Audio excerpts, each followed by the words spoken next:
మాధవి గారు డిస్కనెక్ట్ అయ్యారు. జయరామ్ గారు జాయిన్ అయ్యారు మనతో పాటు. జయరామ్ గారు నమస్కారం. చాలా రోజుల తర్వాత ఈ బడ్జెట్ మాత్రం చాలా హాట్ గా మొదలైంది. మేము కేంద్ర బడ్జెట్ గురించి మాట్లాడుకుంటే రాష్ట్రంలో మీరు ఉద్యమాలు చేయలేదని చెప్పేసి అనే స్థాయి వరకు వెళ్ళిపోయింది మాట.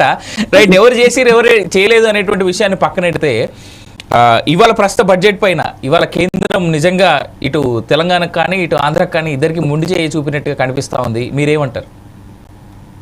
మీకు ప్యానెల్లో ఉన్న మిత్రులకు 4K ప్రేక్షకులకు నమస్కారాలు. అంటే ఇక్కడ బడ్జెట్ అనేది వన్ కాయిన్ విజనరీ కాదు, టూ సైడ్స్ చూడాలి. మీది టీవీ 4 sides లాగా 2 sides చూస్తే చాలు. ప్రభుత్వాలను 2 sides చూడాలి, బడ్జెట్ ను 2 sides చూడాలి. 2 sides అంటే ఇప్పుడు 1 side అయితే డెఫినెట్ గా ఓన్లీ మన భారతదేశంలో ఉన్న ఎంప్లాయ్మెంట్ కనుక చూసినట్టు అయితే below 10%, not more than 10% employees. ఆ ఎంప్లాయీస్ కి 4 లక్షల వరకు ఊరట కలిగించింది. 4 నుంచి 12 లక్షల వరకు డెఫినెట్ గా సపోర్ట్ చేసినట్టే. 5 నుంచి 12 లక్షల వరకు సో అది సపోర్ట్ చేసినట్టే. దానికి అందరూ అప్రిషియేట్ చేద్దాం. అక్కడ ఎలాంటి డిస్ట్రిబ్యూట్ లేదండి. 10 లక్షలు ఎక్స్పెక్ట్ చేసాం, 12 లక్షలు చేశారు. దట్స్ లైక్ ఏమంటారు, హిట్ వికెట్. భారతదేశ చరిత్ర లోపల 12 లక్షలు చేసింది ఏమి లేదు. ఎట్ ఏ టైం అంత అగ్రీ చేసింది. అక్కడ వరకు కూడా అది జయరామ్ అన్న, అది మిగతా పార్టీలు హర్షిస్తలేరు, మిగతా పార్టీలు స్వాగతిస్తలేరు వీటిని.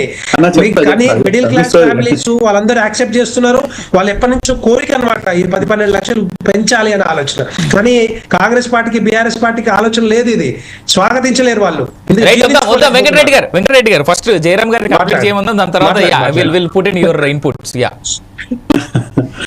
సో ఇది ఇక్కడ వరకు పర్వాలేదు. అంటే ఇది ఎంత పర్సెంటేజ్ చెప్పాను? 10%. భారతదేశంలో ఉన్న 90% లోపల రైతుల పరిస్థితి ఏంది అనేది ప్రశ్న. ఈ రోజు అన్నం పెడుతున్న వాళ్ళ విషయం లోపల ఇప్పుడు గవర్నమెంట్ తలుసుకుంటే రాజు తలుసుకుంటే దెబ్బలు కొదవా అన్నట్టు ప్రభుత్వాలు తలుసుకుంటే సో అన్నం పెట్టే వాళ్ళని రైతులను కాపాడడం పెద్ద వింత కాదు.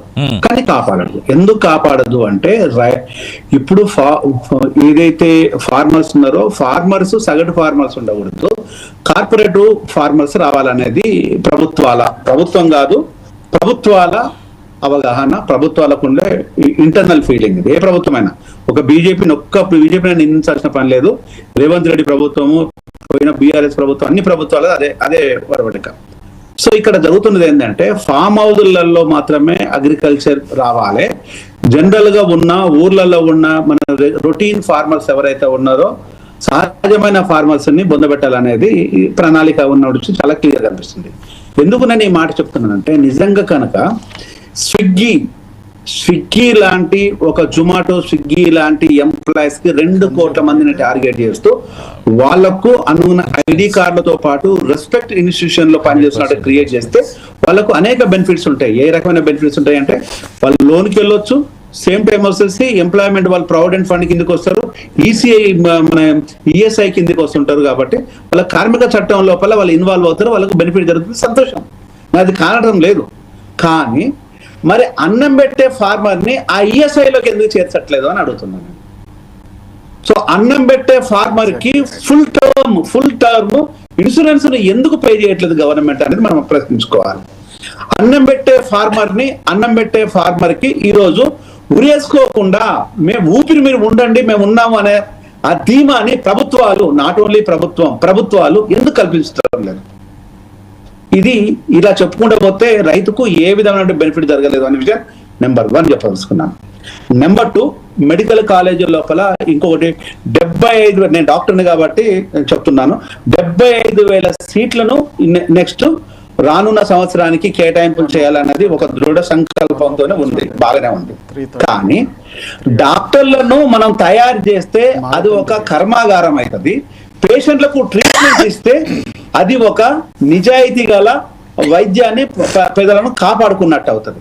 మీరు డాక్టర్లను తయారు చేసే కర్మాగారాన్ని తయారు చేస్తామంటున్నారు తప్ప హాస్పిటళ్లను భద్రంగా చూసుకొని అక్కడ డాక్టర్లను అపాయింట్మెంట్ చేస్తామని చెప్పటం లేదు. ఇది చాలా కీలకమైన అంశం. మరి ఇప్పటి వరకు టార్గెట్ ప్రభుత్వం బీజేపీ ప్రభుత్వం ఉన్న టార్గెట్ కు వచ్చేసి ఒక మంచి టార్గెట్ పెట్టుకున్నారు. 60 లక్షల మంది డాక్టర్లను, అవుట్ గోయింగ్ డాక్టర్లను మనం పంపించాలి ప్రతి సంవత్సరానికి. Very good. 60 లక్షల మందిని తయారు చేయాలంటే కమ్సే కమ్ 60 నుంచి 70 కోట్ల మంది వైద్య సదుపాయాన్ని క్రియేట్ చేయడానికి దానికి ఇన్ఫ్రాస్ట్రక్చర్ ఉండాలి. మెడికల్ కాలేజీకి ఉన్నదా? మరి ఈ రోజు మీ కర్మాగారం లోపల సర్టిఫికేట్ నుంచి పంపిస్తున్నారా? డాక్టర్లు చదువుకొని వస్తున్నారా? చదువును అమ్ముకుంటున్నారా? చదువు కొనుక్కుంటున్నారా? ఇది ప్రశ్న. మరొక ప్రశ్న, ఇంకొక ప్రశ్న, ఎందుకంటే ఎడ్యుకేషన్. ఈ రోజు హెల్త్ మీద కానీ ఎడ్యుకేషన్ కానీ ఈ రోజు మన భారతదేశ జనాభా లోపల 1.8 crores 148 కోట్ల జనాభా మనం ఉందని చాలా గర్వంగా చెప్పుకుంటున్నాం. ఇంకా చెప్పాలంటే 150 కోట్లని కొంతమంది రాజకీయ నాయకులు ప్రాస కోసం మాట్లాడుతుంటారు. Okay, right, ఒప్పుకుంటున్నాం. 150 కోట్ల మంది సెంట్రల్ గవర్నమెంట్ లెక్కల ప్రకారము 47 కోట్ల 77,62,000 మంది వీళ్ళు అసంఘటిత కార్మికులని మన లెక్కలు చెప్తున్నాయి. మరి అసంఘటిత కార్మికుల కోసం మనం ఏమైనా కొత్త చట్టాలను కానీ, కొత్త జీవన విధానం కానీ, భృతి విధానం కానీ, ఆహార పథకాలు కానీ ఏమైనా పెడుతున్నామా? ఎక్కడ మెన్షన్ చేయలేదు, ఎక్కడ మాట్లాడటం లేదు. వాట్ అబౌట్ 2 కోట్ల మంది స్విగ్గీ, జొమాటో వాళ్ళను మీరు కేర్ తీసుకున్నట్టుగా 48 కోట్ల మంది మరి నిరక్షరాస్యులు, నిరుపేదలు, ఆకలితోని దాన్ని మనం తెలుగులో ఏమంటుంటారు, ఒక ఊరు దాటి ఇంకొక ఊరు పోతూ ఉంటే ఫ్లక్చువేటెడ్ ద థింగ్స్ ని ఆ విధంగా వాళ్ళు వెళ్తూ ఎక్కడ పని ఉంటే ఆ పని కోసం పోయే వాళ్ళను వలస కార్మికులు లేదా వలస కూలీలు ఏదైనా వలస కూలీలు, వలస కార్మికుల వాళ్ళ శక్తి కోసం, వాళ్ళ భూవ కోసం కానీ, ముక్తి కోసం కానీ అదే స్టేట్ లో ఉండాలనేది నిబంధనలు కానీ ఎక్కడ లేదు. మీరు ఎక్కడ ఉంటే అక్కడ వెళ్ళండి అని చెప్పేసి. మొన్నటి వరకు ఢిల్లీలో ఉన్నారు, ఢిల్లీ మొత్తము రియల్ ఎస్టేట్ దెబ్బతిన్నది, ఇప్పుడు హైదరాబాద్ మీద వచ్చి పడ్డారు. That's good. ఆ విషయంలో ఎక్కడ మాట్లాడలేదు. ఇక 150 కోట్ల మంది చూసుకున్నట్టయితే ఇంతమంది జనాభా లోపల మనకు విద్యా వైద్యం చాలా కీలకమైంది. ఇక్కడ పర్సంటేజ్ కనుక చూస్తున్నట్టయితే మినిమం మనం కేటాయింపులు చేయాల్సిందే. జీడిపి రేటు ప్రకారం కనుక చూస్తున్నట్టయితే 3 లక్షల కోట్ల పైసలకు మన జీడిపి రేట్లు అంటే దగ్గరగా 30% లోపల 3% కంపల్సరీ కేటాయింపులు చేయాలి జీడిపి ప్రకారం. నేను చెప్పేది జీడిపి ప్రకారం, ఇది మన బడ్జెట్ ప్రకారం కాదు. బడ్జెట్ ప్రకారం అయితే 10 నుంచి 20% చేయాలి. జీడిపి ప్రకారము మనకు ఈ రోజు కేటాయించింది ఎంత అంటే 1%. ఇది కదా బాధపడాల్సింది. అంటే కనిపించే విషయము కాదు, కనిపించని విషయాలను కూడా మనం మాట్లాడుకోవాలి. అంటే లాస్ట్ సంవత్సరము మనకు వచ్చిన ఆదాయము 48 లక్షల కోట్ల రూపాయలు దేశానికి ఆదాయం వస్తే ఈ రోజు 1,00,000 కోట్లను కుదించేసి తగ్గించుకొని ఆదాయాన్ని 47 కోట్లకు తీసుకొచ్చిండ్రు. 47 కోట్లకు తీసుకొచ్చిండ్రు అంటే ఇది ఏం చెప్తున్నారు మీరు? దాన్ని 1,00,000 కోట్లను మేము వదిలేసుకున్నాము, ఎందుకంటే ఉద్యోగస్తుల కోసమో ఇతర కార్యక్రమాల కోసం ఉండదు. సంతోషం, ఉద్యోగాల కోసం ఇతర కొన్ని కార్యక్రమాలను 1,00,000 కోట్లను వదిలేసుకున్నారు, బాగానే ఉంది. మరి రిమైనింగ్ అంతా ఎక్కడ వచ్చింది అంటే ఇంతకంటే రెట్టింపు కార్పొరేట్ కంపెనీలు దోసుకుంటున్నాయి కదా, వాళ్ళ మీద మీకు ఏమైనా కంట్రోల్ ఉందా?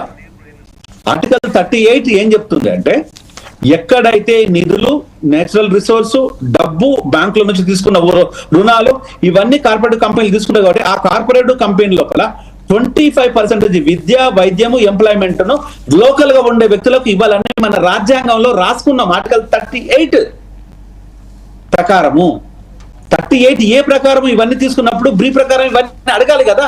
మరి రాష్ట్ర కేంద్ర ప్రభుత్వాలు దీనిపైన ఎందుకు కేంద్రీకరించడం లేదు? దీనిపైన ఒక చట్టాన్ని కంప్లీట్ గా ఇంప్లిమెంట్ చేయాలని చెప్పడం ఎందుకు లేదు? సేమ్ టైం నూతన విద్యా విధానం చట్టాన్ని లోపల దీన్ని క్రోడీకరించిండ్రు. దాని గురించిన ఆలోచన ఇప్పటి వరకు ఏ ప్రభుత్వానికి ఎందుకు లేదని ఒక్కసారి ప్రశ్నించుకున్నారా? అది లేదు. అంటే ఈ రోజు నేను రాజ్యాంగంలో ఉన్నవి, ఈ రోజు మన బడ్జెట్ వచ్చేసి ఉన్న ఎన్ని పేజీలు అది కూడా చెప్తాను. ఈ రోజు బడ్జెట్ పేజీలలో ఉన్నది 2 స్లాట్స్ గా డివైడ్ చేశారు. 1 స్లాట్ వచ్చేసేమో సమ్మరీ, 1 మోర్ స్లాట్ బడ్జెట్ ప్రసంగం. ఆ ప్రసంగం లోపల 26 పేజీల సమ్మరీ విషయంలో కానీ 65 పేజీల బడ్జెట్ ప్రసంగ విషయంలో నాకు ఎలాంటి డిస్ప్యూట్ లేదు. 101 అనుకోవడానికి చాలా గొప్పగా ఉన్నది. కానీ ఈరోజు మనము హంగర్ ఇండెక్స్ లోపల 126వ స్థానంలో ఉన్నాం. 101లో కూడా లేము. దానికడ రాష్ట్ర కేంద్ర ప్రభుత్వాలు కొంచెం ఆలోచించేసి అవగాహనతో మాట్లాడాల్సింది. రాష్ట్రంలో మాట్లాడిన రేవంత్ రెడ్డికి ఏమీ లేదు, కేంద్రంలో మాట్లాడుతున్న మోడీ గారికి ఏమీ లేదు. ఎందుకు అంటే వాళ్ళు కార్పొరేటివ్ కంపెనీలతో మాత్రమే పనిచేస్తారు, కామన్ మ్యాన్ తోని వాళ్ళకి అవసరం లేదు. సరే, కేసీఆర్ స్టోరీ తర్వాత చెప్తాం. కేసీఆర్ది ఇప్పుడు లేడు కాబట్టి అనవసరం. అన్ని సంవత్సరాలు కేసీఆర్ వెంట పడితేనే ఈరోజు కాంగ్రెస్ వచ్చింది. మళ్ళీ ఇంకా ఆయన వెంట పడతాం, ఆయన పక్కన పెట్టేద్దాం. ఆయన మళ్ళా పక్కనే. ఇప్పుడు రేవంత్ చేస్తున్నాడు. రేవంత్ రెడ్డి నేను అది చేస్తా ఇది చేస్తా అన్న రేవంత్ ఏం చేస్తున్నాడు? छोटे भाई जाके से बड़े भाई को मिलने तो क्या बोले, क्या मेरा बड़े भाई बोली क्या ఏం చెప్పిన బడే భాయ్? నీ అన్నదమ్ములను కాపాడుకొని నీ ఆస్తులను పరిరక్షించుకొని నువ్వు ఇంకెక్కడ సంతల లోపల ఉన్న భూములను లాక్కొని ఈ రోజు హైదరాబాద్ నడి ఒడ్డున ఒక చర్చిని కబ్జా పెట్టి ఒక 23 కేసులు కబ్జా పెడితే ప్రభుత్వం వెనకాల కూర్చొని పోలీసులు కాపలా పెట్టేసింది. ఇది రేవంత్ ప్రభుత్వంలో జరుగుతున్న విషయం. అన్ఫార్చునేట్ జయరామ్ గారు మనం సిగ్గుపడదామా? హెబ్రోన్ చర్చిని ఆర్టీసీ క్లాస్ లోపల వేల కోట్ల ఉన్న ప్రాపర్టీని ఎవడో గుర్తు తెలియని వ్యక్తి వచ్చి వేస్తుంటే దాని వెనకాల ఏ ప్రభుత్వం ఉన్నది? కాంగ్రెస్ వ్యక్తి లేడు కాబట్టి ఇంతకంటే మనం ఎక్కువ మాట్లాడవలసిన నేను ఇది ఎంకన్నకును నా మిత్రుడు తెలియడం కోసం మాత్రమే నేను చెప్పదలుచు. Exact point to be said ఏంటంటే అన్ఫార్చునేట్ ఈ పూట అంటే కాంగ్రెస్ వ్యక్తి వచ్చి వెళ్ళిపోయారు కాబట్టి నాకు తెలిసి. కాకపోతే ఇప్పుడు మీరు ఇచ్చినటువంటి స్టేట్మెంట్ నాకు తెలిసి బీజేపీ వాళ్ళకి చాలా పెద్ద ఏమంటారు ఒక పెద్ద ఆయుధాన్ని ఇచ్చారు మీరు తెలియక ఇప్పుడు. వెంకన్న ఉన్నాడని చెప్తున్నా నేను. మా మహేందర్ ఉన్నాడు, వెంకన్నాడు అని చెప్తున్నాను. ఎందుకంటే పోయి కేసీఆర్ చెప్పాలి, పిలిస్తే నేను కూడా వస్తాను అని అమ్మ గుర్తులు పట్టుకొని పోతాం. అంటే ఈ రోజు అన్ని కోట్ల ప్రాపర్టీ వీడు బాబు జాగీర్ లాగా కూడా కబ్జా పెడితే సిగ్గుపడతామా? ప్రభుత్వం దాని పోలీసులకు పోలీసులను కాపలా పెట్టవేంద్ర అయ్యా. సార్ మోరోవర్ జయరామ్ గారు కేసీఆర్ అవినాష్ అంటే ఈ రోజు మనం ఎవరిని కాపాడాలా ఎవరిని కాపాడకూడదో కూడా ప్రభుత్వాలకు తెలియటం లేదు. ఇక budget come to the budget subject లోకి వస్తే అంటే ఈ రోజు బడ్జెట్ విషయం లోపల ఎన్ని మెరిట్స్ ఉన్నాయి అంటే 10% మెరిట్స్ ఉన్నాయి, 90% చెప్పుకుంటూ పోతే డిమెరిట్సే కనిపిస్తుంటాయి. ఇది బడ్జెట్ లోపల. కాకపోతే ఏంటంటే భారతదేశ చరిత్ర లోపల ఒకటి మాత్రం నేను అప్రిషియేట్ చేసుకున్నాను. భారతదేశ చరిత్ర లోపల 5 లక్షలకు ఉన్న దాన్ని 12 లక్షలకు తీసుకురావటం అనేది ఇది గర్వకారణమే. దాన్ని అదే చరిత్ర మార్చినట్టుగా రైతుల విషయంలో కూడా మార్చండి. అందులోపల రైతు కూలీలుగా ఉన్న వాళ్ళు రైతులు బాగుపడితే మనం 3 పూట అన్నం తింటాము. కార్పొరేటివ్ ఫామ్ హౌస్లో అవసరం లేదు, కార్పొరేటివ్ వ్యవసాయం అవసరం లేదు, కార్పొరేట్ వ్యవసాయం కూడా అవసరం లేదు, ఈరోజు ఫామ్ హౌస్ వ్యవసాయం కూడా అవసరం లేదు. కామన్ మ్యాన్ వ్యవసాయం ఎందుకు గౌరవించకూడదు? దాన్ని గౌరవిద్దాం అనేది ఒకటి కనుక చేర్చినట్టు అవుతే నిజంగా ఈరోజు మోడీ దేవుడైపోయేటోడు. కానీ ఈరోజు ఫార్మర్స్ అనేది ఈరోజు నిరాశతోని నిస్పృహతోని కన్నీళ్లతో ఉన్నారు. ఎందుకంటే వాళ్లకు ఎండ్రిని దాగి సావాలనే విషయాన్ని మనం నేర్పిస్తున్నాం తప్పితే కాన్ఫిడెంట్ గా ఈరోజు వ్యవసాయం చేసి మేము బతుకుతున్నాం అనే కాన్ఫిడెన్స్ ని మీరు చూపించట్లేదు. ప్రభుత్వాలు చూపారు, స్టేట్ గవర్నమెంట్ కానీ సెంట్రల్ గవర్నమెంట్ కానీ ఒకళ్ళ మీద ఒకరు తోసుకోవడం తప్ప పెద్ద వింతేం లేదు. అంటే ఇన్ని బాధల లోపల ప్రభుత్వ ఉద్యోగులకు, నా ఇంట్లో ఉద్యోగులు దాదాపుగా ఒక 10 మంది ఉంటారు. చాలా సంతోషం. అంటే నాకు ఉద్యోగం లేదు, ఇది నాకు ఇంకా డబల్ సంతోషం. సో కాబట్టి ఈరోజు ఉద్యోగస్తులకు మీరు ఇచ్చిన దాన్ని ప్రశంసిస్తూనే ఈరోజు ఈ బాధలన్నీ కానీ మనం చూస్తుంటే ఇంకా బాధపడాల్సి వస్తుంది. ఇంకొక విషయానికి వస్తే తెలంగాణ లోపల నేను పుట్టినప్పటి నుంచి కోచ్ ఫ్యాక్టరీ అనేది కాజ్పేట్ లో వింటున్నాను. దాని గురించి కేటాయింపులు అనేది మరి ఎక్కడ నాకు కళ్ళకి కనిపించలేదు. నేను ఇంకా డాక్యుమెంట్ ఇంకా చూడాలి, ఇంకా క్లీన్ గా చూడాలి. తెలంగాణకు మాత్రము కాంగ్రెస్ ఉన్నా, నెక్స్ట్ వచ్చేసి బీఆర్ఎస్ ఉన్నా, వీళ్ళు కొట్లాడి తెచ్చుకునే దమ్ము వీళ్ళకు లేదన్న విషయాన్ని చెప్తాను. ఎందుకంటే వీళ్ళు ఇక్కడే ఉన్నారు కదా కరెక్ట్ కింగ్స్ అంతా, వీళ్ళు కొట్లాడలేరు. ఇంకో బీజేపీ ఏమన్నా వచ్చేసి మా ఎంకన్నా హోమ్ మినిస్టర్ సీఎం అని అయితే మళ్ళీ నన్ను ఏదో మంట పెట్టడం కాదు కానీ మళ్ళీ బండి సంజయ్ నా పేరే చెప్పలేదు అన్న అంటాడేమో. అటువంటి వెంకటరెడ్డి గారిని సీఎం నో లేదంటే హోమ్ నో చేసేటువంటి ప్లాన్ లో గట్టిగానే ఉన్నారు మీరైతే. నేను గట్టిగానే ఉన్నాను. No problem. మా మహేందర్ కావద్దా సీఎం దాంట్లో మీరు బీజేపీ అధికారంలోకి రావాలనుకుంటే మళ్ళీ బీఆర్ఎస్ వాళ్ళు మినిస్టర్లు కావాలని అంటున్నారు సార్. ఇప్పుడు నేను గోరి కడుతున్నాను అంటే కాంగ్రెస్ కు నెక్స్ట్ బీజేపీ వస్తుంది. బీఆర్ఎస్ కడితే కాంగ్రెస్ కు వచ్చింది, కాంగ్రెస్ కడితే బీజేపీ వస్తుంది. కామన్ కదా మామూలు. ఇక ఇంకొక విషయం దీంట్లో ఒకటి వెంకన్న గురి తెలియాలి. మొన్న పద్మ అవార్డుల విషయం లోపల గద్దరన్న మీద చాలా ప్రేమ చూపిస్తుంది బీఆర్ఎస్ కాంగ్రెస్. చాలా సంతోషం. గద్దరన్న మాత్రం ఈ అవార్డు తీసుకునేవాడు కాదు. కానీ ఇక్కడ గద్దరన్నకు అవార్డు రాలేదనే బాధ కాదు, మందకృష్ణకు అవార్డు ఇచ్చిందనే బాధ ఎక్కువ కనిపిస్తుంది. అంటే మొగడు కొట్టిన దానికి కాదు, మీరు ఇది హెడ్లైన్ లో పెట్టుకోండి, మొగడు కొట్టిన దానికి కాదు, మొగడు కొట్టినా పర్వాలేదు కానీ తోడు కూడా నవ్విన దానికే వచ్చినట్టుగా గద్దరకు రాకున్నా పర్లేదు కానీ మందకృష్ణకి ఇచ్చింది అనే బాధ మాత్రం చాలా క్లియర్ గా మా మహేందర్ లోపల కనిపిస్తున్నది. నెక్స్ట్ కాంగ్రెస్ లో కనిపిస్తుంది. అది మరో చర్చ సార్. నాకు తెలిసి చాలా అంశాలు చర్చలే కదా మనం చేయాల్సింది. చాలా అంశాలు చాలా ఇలా నైస్ గా చాలా టిక్ చేసి వదిలేసిర్రు మీరు అన్నింటి. నాకు తెలిసి ట్రోలర్స్ అందరూ కూడా అనుకుంటా ఉంటారు, నాకు తెలిసి ఎండ్ లిస్ట్ మించిన ట్రోలర్స్ ఇంకోరు ఎవరు ఉండరేమో అనేటువంటిది. అన్ని పాయింట్స్ టిక్ చేశారు. వెంకటరెడ్డి గారు మేము చాలా క్వశ్చన్స్